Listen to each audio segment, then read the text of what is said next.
தெய்வகடாட்சம் நேயர்கள் அனைவருக்கும் விஜய் சர்மாவின் பணிவான வணக்கங்கள். அன்பர்களே, நாம் இந்த அற்புதமான ஒரு அழகான நாம் அனைவரும் இறை சிந்தனையுடன் இருக்கக்கூடியதான ஓர் புரட்டாசி மாதத்தில் நாம் நம்முடைய காலத்தினை தற்பொழுது செலுத்தி கொண்டிருக்கின்றோம். பலருக்கு தோணலாம், ஏன் இந்த புரட்டாசி மாதத்தில் எந்த விதமான சுப நிகழ்வுகளும், அதாவது குறிப்பாக கல்யாணங்களோ அல்லது நிச்சயதார்த்தங்களோ இதை போன்றதான ஒரு நிகழ்வுகள் நடைபெறுவதில்லை என்று அன்பர்கள் பலரிற்கு தோன்றியிருக்கலாம். நாம் சற்று சிந்தித்து பார்க்க வேண்டிய ஒரு விஷயம். நம்முடைய வருடக்கணக்கானது 12 மாதங்களாக பிரித்து கொடுக்கப்பட்டுள்ளன. அதில் இந்த புரட்டாசி மாதமானது சரியாக 6வது மாதமாக அமைகின்றது. இந்த புரட்டாசி மாதம் என்பது சாஸ்திரங்களின்படி கன்னியா மாதம் என்று கூறுகின்றனர். இந்த கன்னியா மாதத்தில் நாம் ஏற்கனவே கூறியபடி யமதர்மராஜாவானவர் அவருடைய பணியினை சிறப்பாக செய்திட புரிந்திருக்கும் என்று நினைக்கின்றோம். அவருடைய பணி என்ன? காலம் வந்தால், நேரம் வந்தால் இந்த உலகிலிருந்து உயிர்களை பிரிக்கும் பணி. அந்த பணியினை செய்வதில் குறிப்பாக முனைப்புடன் இருக்கின்றார் என்று சாஸ்திரங்கள் கூறுகின்றன. அதனால்தான் நாம் நம்முடைய முன்னோர்கள் நமக்காக இறை வழிபாடினை, நம்மை காக்கும் கடவுளான மகாவிஷ்ணுவினையும் அம்பிகையினையும் வழிபடும் ஒரு பெரும் வழிபாட்டு முறையினை நமக்கு இந்த புரட்டாசி மாதம் முழுவதும் அருளி செய்துள்ளனர். ஆகவே இந்த புரட்டாசி மாதத்தில் நாம் சுப செயல்களை செய்தோமேயானால் மாதமானது சற்று கன்னியா மாதத்தில் 6வது மாதமாக வருவதாலும் இந்த புரட்டாசி மாதத்தில் அத்தகையதான ஒரு கோள்களின் அமைப்பு நல்ல நேரத்தில் தானே நாம் நம்முடைய திருமண நிகழ்ச்சிகளை செய்வோம்.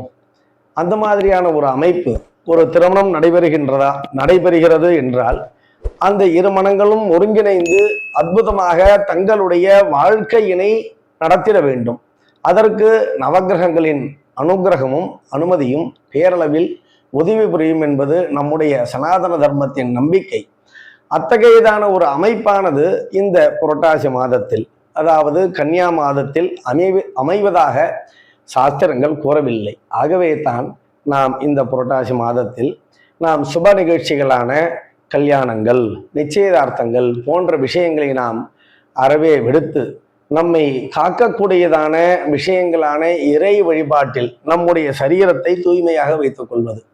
எப்படி தூய்மையாக வைத்துக் கொள்வது? நம்முடைய ஆகார சுத்தம் என்று கூறுகின்றோமே, ஆகாரமானது சாத்வீகமான ஆகாரத்தினை எடுத்துக்கொண்டோமேயானால் நம்முடைய சரீரமானது நல்ல முறையில் பேணி காக்கப்படும். ஆக நம்முடைய சரீரத்தையும் நன்கு பார்த்து கொள்கின்றோம்.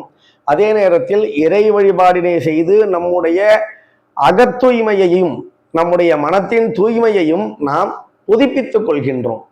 எப்படி ஒரு வீட்டினை நம்ம மெயின்டைன் பண்றோமோ, அப்பப்போ தூசி தட்டி மெயின்டைன் பண்றோம்ல, அந்த மாதிரி செய்யக்கூடிய ஒரு சிறந்த மாதமாக நமக்கு இந்த புரட்டாசி மாதமானது அமைவதால், நவக்கிரகங்களின் எழுச்சியானது இந்த மாதத்தில் அவ்வாறாக அமைவதால், இந்த புரட்டாசி மாதத்தில் நாம் நம்முடைய இல்வாழ்க்கைக்கு தேவையான கல்யாணம் முதலான சுப செயல்களை விடுத்து நம்முடைய இறை வாழ்க்கைக்கு தேவையான அருளில்லார்க்கு அவ்வுலகில்லை, இது நம்முடைய தமிழ் கூறும் நல்லுலகின் அருமையான ஒரு சொல். பொருளில்லார்க்கு இவ்வுலகில்லை, அருளில்லார்க்கு அவ்வுலகில்லை.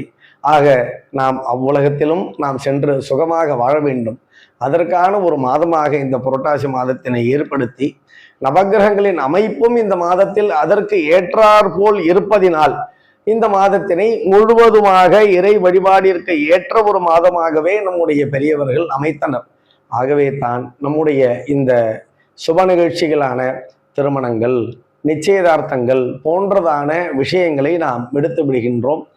வேறு வழி இல்லாமல் சஷ்டியப்த பூர்த்தி, 60ஆம் கல்யாணம், 80ஆம் கல்யாணம் போன்ற மீற முடியாத சில விஷயங்களை மட்டும் நாம் இந்த நேரங்களில் நம்முடைய ஆயுள் அபிவிருத்திக்காக செய்து வருகின்றோம். ஆகவே இந்த புரட்டாசி மாதத்தில் இறை வழிபாடு என்பது மிக மிக மிக தேவையான ஒரு விஷயமாக அமைகின்றது. நன்றிகள், வணக்கம்.